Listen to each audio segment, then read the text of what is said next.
Nous sommes à présent à Lyon, où une nouvelle pratique dangereuse fait le tour des réseaux sociaux. Ils appellent ça le bus surfing, littéralement du surf en bus avec la route en guise de vague. Des jeunes qui s'accrochent à l'arrière des bus pour se déplacer en ville et qui filment leur exploit. Une pratique qui inquiète les conducteurs des transports en commun lyonnais. Impossible de rouler l'esprit tranquille.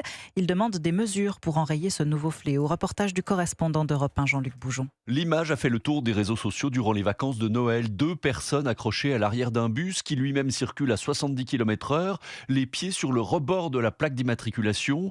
L'angoisse pour Riyad Cherif, conducteur depuis 25 ans, à qui cela est déjà arrivé. Il y avait une personne accrochée. Il a fallu que je fasse très attention à ma conduite. Et à un moment donné, je me suis même arrêté pour aller constater de visu. Quand je suis parti à l'arrière du bus, j'ai bien vu que 2 jeunes étaient partis filer. Mais oui, ça fout un stress et une peur pas possible. Et par contre, c'est très dangereux pour ceux qui s'y accrochent parce qu'ils peuvent faire des chutes, voire aller jusqu'à la mort. Un chauffeur qui craint que ces images regardées des centaines de fois ne fassent des émules. Là, les réseaux sociaux, quand ils s'y mettent, ça peut dire cap ou pas cap. On dit à tous ces jeunes, ne faites jamais ça. Ne faites jamais ces défis, c'est stupide. Du coup, Riyad Cherif, qui est aussi délégué CGT, demande aux autorités qui gèrent le réseau lyonnais de prendre des mesures simples mais qui pourraient tuer dans l'œuf cette pratique. Ce que nous demandons aux politiques, c'est commander des bus à surface plane à l'arrière, qu'il n'y a pas d'accroche. C'est-à-dire qu'on ne puisse pas y mettre les pieds, les mains et autres, que ça soit supralisse, de manière à ce qu'on élimine ce risque. Pour l'heure, les responsables du réseau ont décidé de ne rien décider, convaincus que le phénomène restait marginal. Lyon, Jean-Luc Boujon, Europe 1.